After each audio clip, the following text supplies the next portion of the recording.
एक अनुभव आहे, थोडक्यात घेतो, वेळ कमी आहे, तर बोलणं पुष्कळ आहे. आता बिलकुल ताज्या अनुभव आहे, या बहुतेक 3-4 दिवसातला आहे अनुभव, मी माझ्या हातावरच आहे. त्या परिवाराचं नाव आहे स्वप्नील गावंडे कोलारी. माझ्या गावच्याच साईडला 3 किलोमीटर 3-4 किलोमीटर गाव आहे कोलारी. त्या व्यक्तीचे नाव आहे स्वप्नील गावंडे. त्याचे कार्य आहे ग्रामीण सेवक संघटनेमधून उमरेड येथून होते. त्याचा भाऊ अनिकेत गावंडे मरण पावला. गेल्या वर्षीची घटना होते. त्याचा भाऊ आमच्या इकडे पर्यटन स्थळ आहे मानकर साहेब घोडेझरी, तुम्ही पाहिला घोडेझरी मध्ये 5 जीव मेले. मागं पेपरला वगैरे होतं प्रकरण, ज्याला 5 जीव मेले. मी त्या दिवशी प्रॅक्टिकल पाहिलो, व्हिडिओ माझ्याकडे रेकॉर्डिंग येतात का तुझ्या प्रॅक्टिकल अनिकेत गावंडे बोले माझ्याशी प्रॅक्टिकल पाहिलं. सुरुवातीला त्याचे कार्य आहे ग्रामीण सेवक संघटनेमधून होते. भाऊ बेटा त्याच्या अनिकेत गावंडे आणि त्याच्याबरोबर जनक गावंडे, यश गावंडे, तेजस गावंडे, तेजस ठाकरे असे 5 जण मिळले. त्यांनी तो त्याच्या भाऊ मार्गावरती नव्हता. याला कोणतं काय सुचलं, यांनी दारू पिण्यास सुरुवात केली आणि मार्ग सोडला. बाबापासून दूर गेला, भगवंतापासून दूर गेला. आता याला वाटलं की आता काय होते, काही होत नाही म्हणून पहिले एकदा शब्द बोललो, सुख से मान या दुख से मान, मानना तू तुझे पडेल काही. हे शब्द मी पहिलेच बोललो, मग याला मानावंच लागलं. आता जवळजवळ आता 1-1.5 वर्षाची कालावधी लोटली. हा पोट्टा दारू प्यायला लागला, रोज 500ची दारू पिते. पण प्रकरण असा घडलायच्या घरी का याच्या पत्नीचं नाव आहे पिंकीताई गावंडे. या ताईच्या अंगात हा याचाच भाऊ अनिकेत गावंडे यांनी प्रवेश केला. त्याच्याबरोबरच हे 4 जे पार्टनर होते त्यांचे यांनी प्रवेश केला आणि जवळजवळ त्या पिंकीताईची प्रकृती 8 दिवस खालावली. बहुतेक दवाखान्यात 4-5 दिवस भरती होती. तेथून कोणीतरी रिश्तेदारांनी सांगितलं की तू इकडे ने तिकडे ने, त्यांनी फिरवलं इकडे तिकडे. जमलं तर त्यांनी त्या गावचं एका वैद्याकडे नेलं.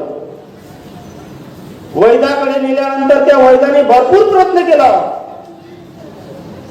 की तो कोण, या बाईच्या अंगामध्ये कोण आहे, त्याला फोडण्याचे खूप प्रयत्न केले, पण तो त्या ठिकाणी फुटला नाही. तो आपला नाव सांगत नव्हता त्या वैद्याला, त्या तांत्रिकाला काही सांगत नव्हता. त्यानंतर शुक्रवारची ती घटना आणि शनिवारला त्या ताईला पहाटेला एक स्वप्न पडला. स्वप्न असा पडला, ते ताई सांगत होती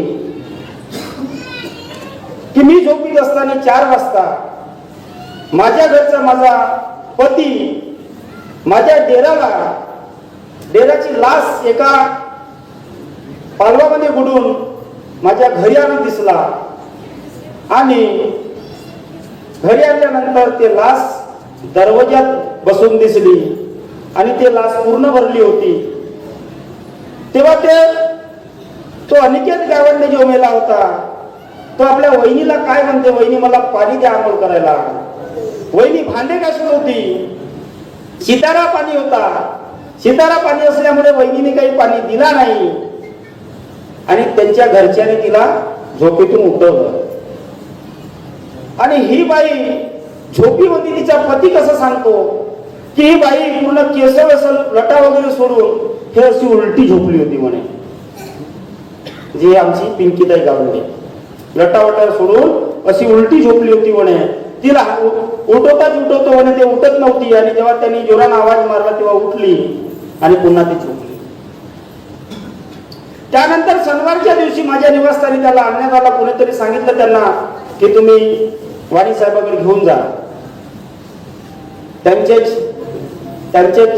पत्नीचे म्हणजे त्या पिंकीताईची मोठी बहीण ग्रामीण सेवक संघटने म्हणून कार्य आहे, त्यांनी सांगितलं म्हणे त्यांना की तुम्ही वाणी साहेबाकडे यांना घेऊन जा, तिथं काहीतरी होईल. आणि त्यांनी माझ्याकडे आणल्याच्या नंतर ते बाई घरामध्ये प्रवेश करत नव्हती. आणि जेव्हा तिला जबरदस्तीने आत प्रवेश केला, पाय वगैरे धुवायला पाणी दिलं, पाय धुतलं, आणि त्यानंतर मी त्या ताईला समोर असं बसवलं आणि तिला पूर्ण विचारलं. तेव्हा त्या ठिकाणी मला ते नाव सांगता नव्हती. माझं नाव मला माहित नाही म्हणे, माझं नाव मला माहित नाही म्हणे. आणि त्या ताईची अशी पोझिशन होती त्यावेळेस की एखाद्या लहानच्या पोरासारखी ते करत होती. तेवढी मोठी बाई अजी म्हणे टपात पाणी द्या म्हणे, मला पाणीच खूप ठेवीशा लागते म्हणे, मला पाण्यामध्ये राहायला आवडते म्हणे. कारण ते व्यक्ती पाण्यात मरण पावले होते, 5 लोक. मागच्या वर्षीची घटना आहे. तुम्ही म्हटलं माझ्या घरी टप वगैरे नाही आहे आणि पाणीही नाही आहे.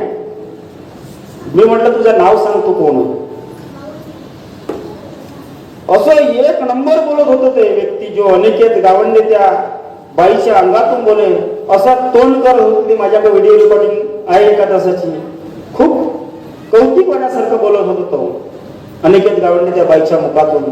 आणि काही वेळाने त्याने सांगितलं की म्हणे मी अनिकेत गावंडे. म्हणलं कुठून आला, किती लोक आहे? तर म्हणे आम्ही 5 लोक आहोत. हा पा म्हणे इकडे यश आहे म्हणे, जनक आहे म्हणे, इकडे काय म्हणे तेजस आहे म्हणे, आणि तो तेजस ठाकरेचे आहे म्हणे. असे आम्ही 5 लोक आहोत. अरे माझ्या पाठीवर बसून आहे म्हणे, मी खाली आहोत. एवढी मान पाठ अकडते म्हणे, खूप अकडली आहे म्हणे माझी, माझ्या खूप ओझे झाला आहे म्हणे. नाना प्रकारची ती बोलत होती. आणि मग काही वेळाने त्याने नाव सांगितलं की माझे नाव अनिकेत गावंडे आहे म्हणे, अनिकेत बोलतो म्हणे. मग कसं आला म्हटलं तू या बाईच्या अंगात प्रवेश कसा केला? तर माझ्या गावच्या एका व्यक्तीनं म्हणे आम्हाला 5 लोकांना त्या घोडे घेऊन उठवलं म्हणे. मला केव्हा आला? तर आता मागच्या महिन्यामध्ये. आता मला काही अमावस्या पौर्णिमा समजत नाही, कारण मी सर्व जुने विचार बंद केले, तर मला फक्त 7 दिवस समजते. तर आता मागच्या महिन्यात तो अनिकेत सांगे, त्या बाईच्या मुखकमलातून तो भूत सांगे की 14-15 तारखेला अमावस्या का पौर्णिमा होती म्हणे. त्यावेळेस त्या जनतेने आम्हाला उठवलं म्हणे आणि त्या ठिकाणून आम्हाला आणलं म्हणे. तर आम्ही पूर्वी आलो होतो म्हणे गावाकडे कोलारीला, पण आमच्या गावचा एक मारुती होता म्हणे, त्यांनी आम्हाला गावात येऊ दिलं नाही म्हणे. मग या जनतेने एक रस्ता बनवून दिला म्हणे आमच्या गावच्या मंदिराच्या साईडून, आणि त्या मंदिराच्या साईडून रस्ता खुला करून दिला म्हणे. तेव्हा आम्ही 5 लोक गावात प्रवेश केलं म्हणे. आणि 5 लोक गावात प्रवेश केल्यानंतर त्याच्या जो स्वप्नील गावंडे आहे यांनी त्या ठिकाणी जाऊन पाहिलं त्या मंदिराच्या साईडला, तर 5 गोवऱ्या, त्याच्यावर लिंबू, हळद, अटरम भटरम काय होतं ते होतं. आणि तेथून तो रस्ता खुला करून दिला त्या 5 लोकांना येण्यासाठी, 5 भूताला येण्यासाठी. आणि त्यांनी गावात प्रवेश केला आणि ते कुठंच गेले नाही, तर ते 5 लोक आपल्या घरी आले. आणि या स्वप्नील गावंडेच्या घरी 5 लोक आले.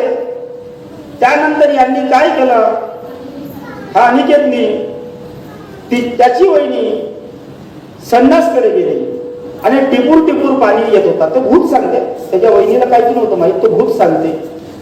माझी वहिनी संडासकडे आली म्हणे, संडासात गेली, संडास करून आली आणि पाणी येत होतं म्हणे चांगला. आणि ते संडासच्या बाहेर आल्याच्या नंतर टाक्याच्या साईडले पडली म्हणे. तो चान्स आम्हाला मिळाला म्हणे, तेव्हाच आम्ही घुसलो म्हणे.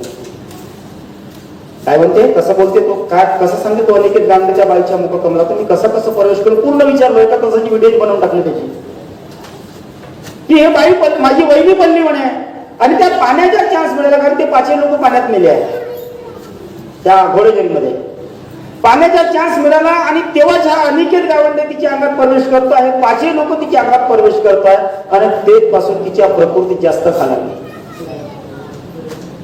आता ज्या वैद्याकडे त्याला नेलं, त्या बाईला नेलं, त्या वैद्याच्याही तिथे चालला नाही. त्या वैद्याने का केलं का माहित नाही.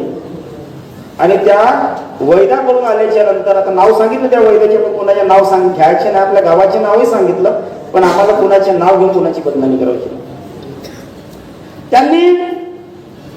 पाचही जणांनी त्याच्या जी वहिनी आहे पंकिताई गावंडे शाळेपर्यंत येऊ दिले हिला, कारण त्या वैद्याने सांगितलं का हातातला धागा सोडून फेकून दे. आणि या पाचही जणांनी काय केलं, तिला शाळेकरी आल्याच्या नंतर कोलारीला आल्याच्या नंतर धागा सोडायला लावला आणि तो धागा फेकून द्यायला लावला. आणि आता ते व्यक्ती म्हणतात, जेव्हा तो अनिकेत गावंडे यांनी पूर्ण ही स्टोरी सांगितली मला त्या ठिकाणी, तर मला असं वाटेल प्रत्यक्षात ते पाचही लोक बोलत होते. तो भूत म्हणते मी भंडाऱ्याला राहत होतो, तो एक हा यस कुठं तरी नागपूरला राहत होता, एक म्हणते बुट्टेपूरला राहत होता, आम्ही पाचही लोक आलो म्हणते. आम्ही गावाकडे आलो होतो म्हणे, उद्या आम्हाला पाचही लोकांना आमच्या पुन्हा गावाकडे जायचे होतं. आता सिमग्याच्या समोर वेळ आहे, तर या कोणाचे तरी हात बांधायला आम्ही कुठंतरी जाणार होतो म्हणे. कसं कसं मेलं हे विचारलं त्यांना, कसं कसं मेलं, कोण मारलं तुम्हाला, सर्व विचारलं, टोटल माहिती सांगितली त्यांनी. कुणाच्या तरी त्या पाच म्हणलं एका व्यक्तीचा हात बांधायला कुठंतरी जात होतो म्हणे, तेथून आलो म्हणे. मग नागपूरला आलो म्हणे, नागपूरला ते शंकरजीची मूर्ती आहे तिकडे राम मंदिर चौकाकडे, तिथं गेलो म्हणे, तिथं पाया लागलो म्हणे. पाया लागून सने या चार मित्रानं म्हटलं म्हणे, भावाने म्हटलं म्हणे, ते घोडेझरीला जाऊ आणि घोडेझरी पाहून येऊ आणि मग दुसऱ्या दिवशी आपण आपल्या गावाला जाऊ. मग पहिलं कुणाची तरी नाव सांगितलं, मग हा जनक उतरला म्हणे पहिलं पाण्यात. हा पाण्यात खेळत होता म्हणे, हा डुबत होता तर मी वाचवायला गेलो म्हणे. मी वाचवायला गेलो तर मी डुबलो म्हणे. मग हा तिसरा आला म्हणे वाचवायला, हाही डुबला म्हणे. हा चौथा आला, हाही डुबला म्हणे. आणि पाचवा एक त्याच्या आर्य नाव आहे, आर्य. हे आडनाव काय, आडनाव आदन याचे आहे म्हणे आता. कारण यानं म्हणे हा जनक वाचू शकत होता म्हणे, या जनकला हुद्याला मारला म्हणे आणि याला वाचवलं नाही म्हणे. आणि हा आर्या परत आला म्हणे आमच्या आपल्या गावला, याला न्यायचे आहे म्हणे. आता आजच नेणार होतो म्हणे, पण यांनी इकडे घेऊन आले म्हणून तो वाचला म्हणे. त्याची पुरी प्लॅनिंग आहे, बहुत सिस्टमॅटिक सांगितलं त्यांनी. आम्ही तिघं तर मेलो होतो म्हणे, पण हा एक जनक वाचत होता म्हणे, याला बाहेर काढायला पाहिजे होते म्हणे, पोटाने दाबायला पाहिजे होता म्हणे, घरी येऊन यायला पाहिजे होते म्हणे. पण यानं याला झटका मारला म्हणे आणि तिथंच पाण्यात मरू दिलं म्हणे, पण आणलं नाही म्हणे. आणि आम्ही अशी एका मागे एक ते एकमेकाला वाचवण्याच्या चक्करमध्ये ते पाचही लोक मेले. आणि आता ते पाचही लोक त्याच्या वहिनीच्या अंगात होते. मग त्यांना बसवलं, सर्व गोष्टीच्या निवारण केलं. आणि निवारण केल्याच्या नंतर त्या भूताकडून वचन घेतलं. साहेब, भूताकडून वचन घ्यायला लागला, कारण भूत हा फक्त भगवंताला ओळखते. हा दैमान मानव नाही ओळखत बाबा कोण आहे, भगवान कोण आहे, पण भूत ओळखते एवढं पक्का आहे. आताच कोणीतरी म्हणत होते मला मगाशी की भगवान कोण दिसते का म्हणे. अरे भगवंताला ओळखण्यासाठी तर दृष्टिकोन बनावा लागेल, दृष्टी बनावा लागेल, विचार बनावा लागेल, तेव्हा परमेश्वरही दिसते, नाही का. तर त्याला त्यांच्याकडून वचन घेतलं त्या भूताकडून. याला याच्यावर विश्वास नव्हता त्या भूताच्या, म्हणजे त्या अनिकेतचा. म्हणे हा माझ्या वहिनीला मारते म्हणे, माझा भाऊ हा स्वप्नील गावंडे आणि माझ्या आईला शिवा देते म्हणे. मी म्हणलं त्याला आता याच्या पुढे मारायचे नाही, तू मारला होता का म्हणलं, भोजी म्हणे मारलं होतं. त्याला सर्वच माहिती आहे, टोटल त्या अनिकेत गावंडे टोटल माहिती आहे त्या भूताला, की हा मारते नाही मारत, माझ्या आईला कसे शिवा देते, का देते, पूर्ण सांगत होता. आम्ही म्हणे दोघं जण याला मागं मारलो नाही म्हणे, स्वप्नीला माझ्या भावाले, पण याच्यावर विश्वास नाही म्हणे साहेब म्हणे माझा, त्या स्वप्नील गावंडे भावावर. यालाही त्याला वचन द्यायला लावला, त्या भूतालाही वचन द्यायला लावलं. आणि त्यानंतर त्याची याच्याकडूनही वचन घेतलं, त्याच्याकडूनही वचन घेतलं. त्यानंतर तो त्याला सोडायला, तिच्या शरीर सोडायला लावलं आणि 11 शब्दाची तीर्थ दिलं भगवंताच्या नावाच्या. आणि त्या बाईच्या प्रकृतीमध्ये 90% सुधारणा आमच्या घरीच झाली. 8 दिवसाची भुकेली बाई, जेवली नव्हती, म्हणते मला भूक लागली. आणि माझ्या आईने वरण भात, भेंडीची भाजी, पोळी वगैरे बनवली होती. माझ्या आईला म्हटलं आपल्याला जेवायला उशिरा, आपण नंतर जेवू, आपल्याला बनवता येईल, पण या ताईला पहिला ताट बनवून आण आणि जेवायला दे म्हटलं. बढिया पद्धतशीर 8 दिवसानंतर त्या दिवशी ते जेवली. आणि त्यानंतर त्या बाईच्या अंगातली हे भूताळकी 5 जणांची संपूर्ण नष्ट झाली. आज तो परिवार मार्गावरती आला, त्याचे कार्य सुरू झाले आणि सुखाने समाधानाने जीवन जगत आहे.